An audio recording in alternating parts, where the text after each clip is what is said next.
A couple of days ago, I was doing my usual routine, working so hard to get a job and be useful for the society once again. When suddenly, a friend of mine called me. Hello? Hey Danny. Hey man, how is it going? Well, I'm kind of tired, but yeah, mostly okay. And you? Yeah, you do sound tired. Why is that? Oh, no biggie, I've just been working pretty late lately. Oh, I see. Are you guys building a new project or something? Oh, no, not really. I'm just spending a couple of extra hours on the office, no more. Oh man, it's too bad that they are forcing you to crunch like that. Oh no, don't get me wrong, they are not forcing me to do it. I just want to work a little bit more every day. Why is that? Well, mostly because I want to get more experience and learn more stuff, and on the process I can even get ahead on my tasks, so that's something good. Yeah, I see that. You realize that this is terrible for your health, don't you? Well, yeah, I do, but it's not like I'm doing this every day. Also, don't you do the same thing? No, I don't crunch, ever. I used to do it, but I don't do it anymore. I never do extra hours, I don't believe in it. But do you work outside the office? Yeah, but I'm working on my business, on my side hustle, And you do work on weekends also too? Well, yeah. Then how is that different from what I do? I just stayed in the office to do extra hours and you do the same but on your side hustle business. Yeah. That last argument kept me thinking a lot because I consider myself an anti-crunch guy, but if I look back at my life, I've been working my ass off for pretty much the last decade. I'm always working on weekends and I pretty much work an extra 2 hours every day. And that made me ask myself the reason behind why I do these things and how are they different from someone choosing to stay late in the office. So after journaling a lot about this topic, reaching out to friends to know their thoughts on the theme, and even asking important figures such as Mark Manson, Thomas Booth or Jonas Tyroller on the team, I reached some pretty interesting conclusions about crunch.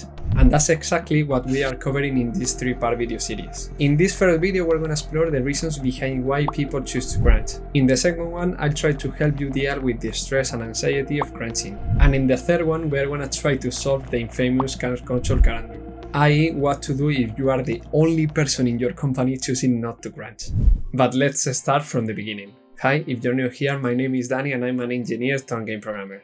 And in this channel I help other game developers deal with everything about their job which actually has nothing to do with making video games, like finding work-life balance, beating imposter syndrome or not burning out of the job. And before jumping right into the video itself, I want to make clear that we are gonna make a distinction between crunch culture, which as Noodle brilliantly explained in his video is the idea that staying late, slaving away on a project among your peer is actually a good thing and should be expected.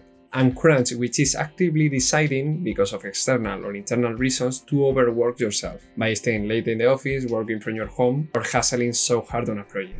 This is a really interesting topic for me because I think the internet is mainly divided into two groups. On one side, you can find videos of hustling bros telling that you need to focus and work your ass off to build something from the ground up, but then you have all the other side and 5 videos where people tell you that you should expect opportunities to come your way and you shouldn't work anything more than your job. And as everything in life, I think both extremes are bad themselves. You should focus on something in the middle. And the way I see it is like, it's okay to try to find work-life balance and I really advocate for that. I mean, my whole spiel with this channel is about that. But I also think that you shouldn't expect to have something much bigger than a 9 to 5 if you are not willing to put in the time and the sacrifice. So I think this is a very delicate balance to find between not working too much to burn out, but also not relaxing and relying on a 9 to 5 job to accomplish your dreams. That's why I decided to ask people on creative fields how they feel about this problem. For example, I reached out to Jonas Tyroller, which is a famous YouTuber and also a game developer, and asked him whether or not he crunched on the past and what were the reasons behind it. And he told me that yeah, sure, he crunched, but the more finally stable I got, the less frequent the crunch it got as well. Crunch is like a temporary boost that allows you to get more done for a limited amount of time, but it's not sustainable, because you reach a point of diminishing returns and eventually burnt out. And I'm pretty aligned with this definition because I think crunching and doing a little bit of extra work every day is kind of a short-term reward for a long-term problem. Because even if at the moment you might get a lot of work done, for every extra hour you work today, you are probably lose 2 hours in the future. And I don't think this is entirely a bad thing. I have crunched on the past and I continue to do it from time to time. Even if I don't do it anymore on a company, I still do it on this business right here.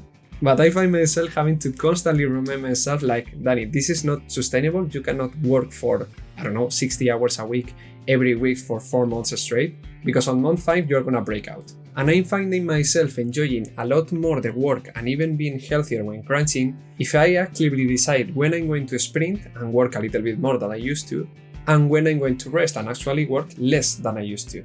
And I think this is also true for game development because, yeah, I get it, we have all listened about the story of Cyberpunk or Stardew Valley.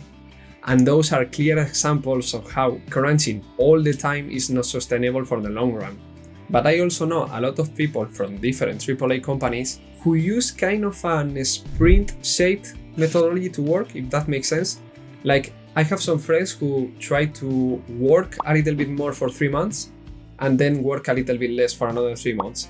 And they don't even work more than 8 hours a day. Maybe for 3 months they spend all those 8 hours working on a single task, but then they have months where they spend kind of 2 hours on a task and the remaining 6 hours learning a new course or doing some documentation or things like that. Because the thing is that we all know that the 9 to 5 model is completely broken, and no person on earth can focus for 8 hours straight a day. But I also think it's wrong to ignore the possibility of working a little bit more every day for a specific period of your life, because I think there is value in working in this sprint model that some companies use, all based on the premise that you are consciously taking the decision to do it. That's why I want to explore the 2 main factors which make people crunch. The way I see it, there are external factors and internal factors. Internal factors are all the things you think to yourself that made you decide to crunch, like not feeling good enough for the job, needing some money, or just wanting to build more experience. And looking back at the times I did this to myself, I think I wasn't that clear behind the reason why I did it.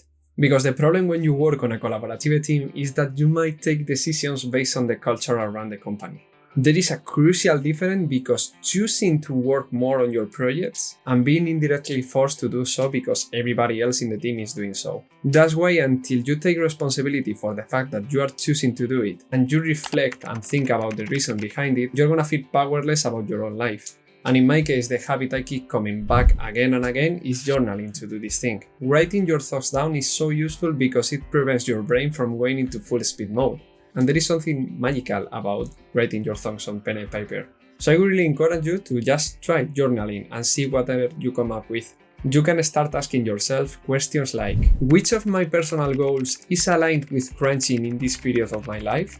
Or are there any other person in my environment which is also crunching too? Do I feel pressure to do the same just for the sake of belonging to a group? Or are there any other alternatives I could take to accomplish my goal, which rely less on working my ass off? These are just some starting points that will get you to the deeper roots about the reasons why you crunch. I know it can be a little bit scary to do these things, and if you need some guidance on this matter, I think you will find very valuable my newsletter, The Checkpoint. This is basically a place in which every Monday we pause, reflect, and level up our lives. And I give you one concept to think about your career and tons of resources to apply it on your own life. So if you need help with journaling or something else on your career, and I think you will find it very valuable. There's a link in the description below to sign up. It's completely free and you can unsubscribe at any time.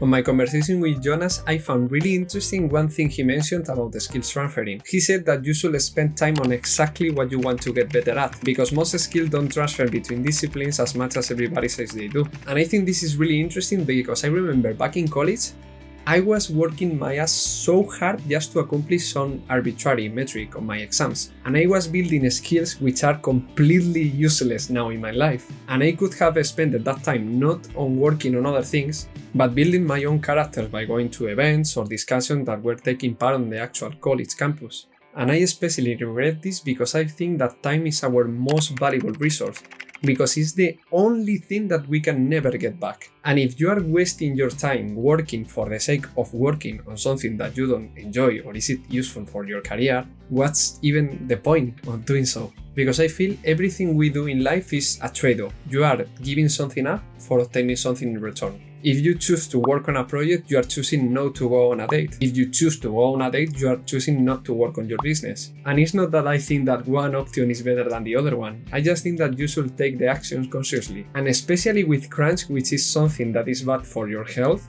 you should never ignore the health debt you are putting on yourself and the opportunity cost you are putting on your life. I can honestly admit that if I take all the hours of my life that I spent crunching on my job and on my business and combine them, I know that 80% of those hours could have been spent in something much more healthier, like building relationships, taking a new hobby, or just resting for a goddamn second. That's why moving forward I'm trying to be more conscious about how I spend my time and the trade-off I'm making of not doing something else instead. Okay, now that we have explored the internal factors that contribute to crunch, I want to tackle the obvious external factors, everything which is related to the environment you live in. And I have come up with the 3 Cs, so to speak, which are compensation, culture, and commitment. The first one is the simplest one because at the end of the day, we all need to eat, and food usually costs money, so we need money to buy food to eat and not die. And I think, especially in game development, we tend to put a lower value than we should on the value of our time. For example, if you have to write right now in the comment section how much 1 hour of your time costs, how much will be it? $1, $10, $100? No, seriously, go ahead and put it down below. I can assure you it's probably less than it should be. I think the first time I did this exercise was back in college, and I think I put like $10 on my hourly rate, which if you think about it is pretty low. The thing is that if you don't know how much 1 hour of your time costs, you cannot decide whether or not to take something because you don't know how much you value your time. But if you know, for example, that your hourly rate is $50, you can say no to anything that comes your way which values your time in less than that. And I'm not saying that if you work for less than $50 you are losing your money. I just think it gives us a more realistic view of how much we should value our time. Because let's face it, if you are here, you're probably a game developer, you have a 9-to-5 job, you enjoy making games, you are probably very good looking, but you're not here because of the money. You don't have to make video games, you choose to make video games. So if you know that your company is not paying you as much as you value your time for crunching, or God forbid they are not paying you at all, why are you doing it? Like you could be spending that time with your family, friends, or just resting. And I get it, like there are some times when you need the money. But is it really the best way to get the money to crunch instead of finding another job which pays better and gives you more work-life balance and then build gains on your side when you have free time? It's like, is it really worth it, the trade-off you are making for making more money and making video games but losing so much health and sanity in the process? That's something for you to answer. It surely is not for me, but it might be different for you. But if you truly want to think deeply about this issue, you should also consider that the actions you are taking are affecting other people. As we have discussed before, culture is a really big thing in crunch, because we humans are social creatures and we want to belong in a group. And usually one thing that bosses usually don't want to hear is that the fact that they are crunching make other people around them more likely to crunch. I vividly remember one time in which we explicitly told our boss that the fact that he was crunching was affecting our mental health, because it was so awkward to just leave the office knowing that your boss is staying. And of course there were this whole passive aggressiveness of saying something in a meeting and then asking why a task is not done when you are choosing to go home, etc, etc. We are gonna cover that on the third video, don't worry. The point is that I think we should be a little bit more aware about how our actions affect everybody else. And not only how it affects the present, but also the future people. Because one crucial aspect of crunching in this bloody industry is that once you do it once, you are more likely to do it twice. And I think this comes down for 2 reasons. The first one is the most obvious one. If you choose to crunch one time, your company is going to assume you're going to do it again. And if you don't, they are just going to tell you that your productivity has lowered and they are going to fire you. That's something real which happens every single day, trust me. But the second thing, which is not that obvious, is that you might be building crunch into your identity as a developer. This is exactly what happened to me a couple of years ago, in which I identified myself as someone who works really hard. And the moment I thought about taking a rest, I couldn't do it because it were against my identity. I wasn't the guy who took a rest. I was the guy who worked 50, 60 or even 70 hours a week. And breaking a value which is tied to our identity is very hard, I can tell you. So please be aware of not identifying yourself as the person who always works all the time. I know this is a lot to take in, but don't worry, we are gonna cover everything step by step in this 3 video series. So if you like this one, I think you will find it very valuable the third and second ones on the series. We're gonna put a link here or a playlist, I don't know, whenever they come out, they're gonna be linked here. And if they are not, we're just gonna put a random video. So yeah, I hope you like that too. Thank you so much for watching and I will see you next time. Bye bye.